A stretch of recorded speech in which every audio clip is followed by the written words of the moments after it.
All right, what's going on, my people? Let me show you guys. Today is Tuesday. I'm sorry I didn't actually record a video on Monday, which was yesterday, because I was super busy. Today is actually Tuesday, the 17th of February 2026, and I got a trade.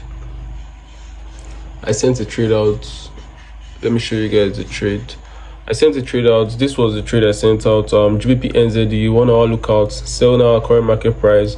Here was the SL. So I sent it to like my inner circle. You guys can see this was the supply zone that was created, and also price breaking structure. So immediately I saw this particular setup and I saw that there was an M formation at the top. I had to, because I couldn't get the entry here, I came to the market very late. I couldn't get the initial entry here, so I told them to sell immediately after this formation. I saw this formation. So let me show you guys the progress on the trade.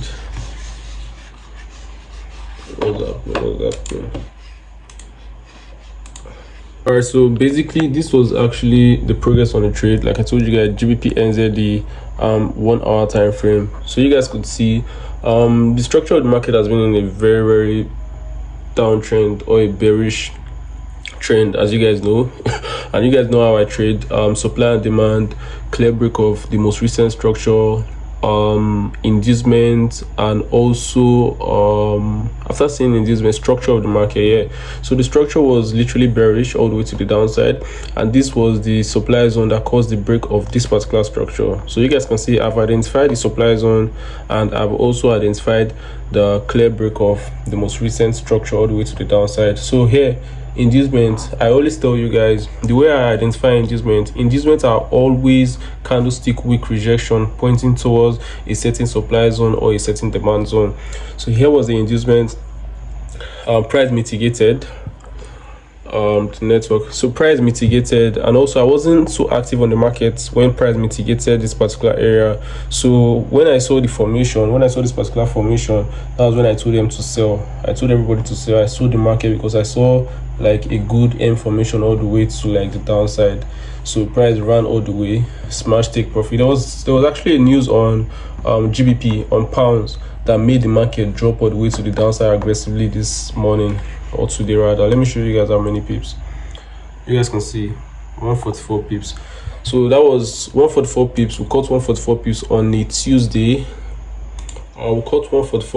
Tuesday. And as always, everybody made money. I'm not even going to lie. People made money. GBP NZD, you guys can see $167. This is on a Naira account, 32,000, and this Naira account 6,000, almost 7,000. So that's the reason for this particular trade. I hope you guys always learn one or two things from my trades. I don't just show you guys my trade just for showing sake. I show you guys for you guys to be able to understand how I trade and how possible you can learn from how I trade. It's just so simple concepts, but make sure you understand them very well. So that's it for this video, guys. I'll see you guys in the next one. All right, guys, so after the trade on GBP NZD, I showed you guys eventually it take profit. Our take profit was for around 140 pips. I called another trade on NZD CHF. This was the trade on NZD CHF I called. You guys can see I called this particular trade and I sent it to community. Let me show you guys.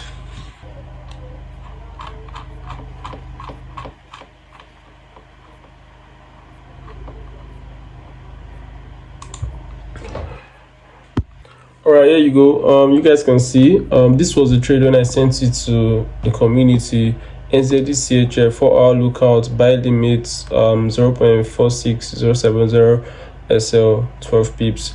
This was when I called the trade at around this particular area. And let me show you guys the progress on the trade right now.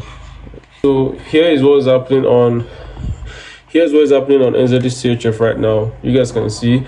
Let me quickly explain the reason behind this particular trade. Like, you guys know how I trade. This is on the 4 hour time frame, by the way. You guys know how I trade supply and demand. So here was a demand zone. Obviously the trend of the market is in an uptrend, so here was the demand zone. I marked out my demand, and this was actually the demand that caused this break of the structure. So here's my break of structure, and here you guys can see there was the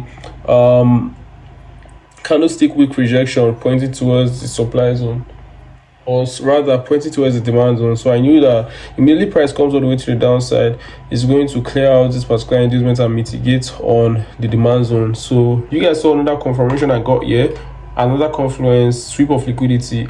There was a liquidity sweep that happened here.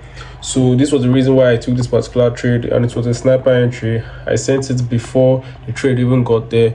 And obviously you guys know that CHF Asian section, when trading all of these things, this is the reason why I said everybody should have like a foundation knowledge about forex. If you do not have a foundation knowledge about forex, you are going to be misled. When trading CHF, if you get your analysis or you get your trade during the midnight before the Asian section opens, you should always make sure you don't put stop loss.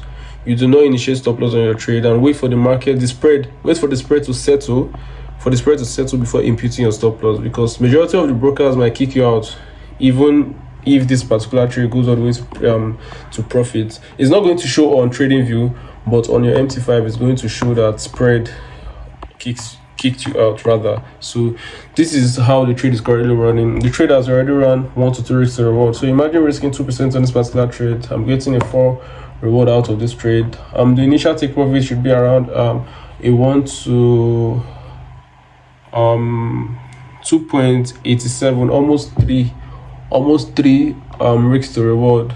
Do you guys understand? So that's basically just it about this particular trade. Hopefully this trade runs all the way to like take profit. You guys know I've gotten a win on GBP USD, I've gotten another win on NZD CHF, 2 trades for the week, and we are in serious profit. And also I want to show you guys something. You guys might have forgotten about this particular trade I posted.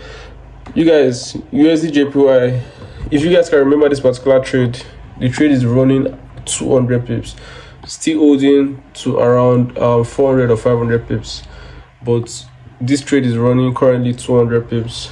You guys can check the previous video to understand the analysis I did on this particular trade. But I think that should be all for today, guys, or that should be all for this particular week, because today is Thursday. I'm not going to trade tomorrow being Friday, so I will see you guys next week.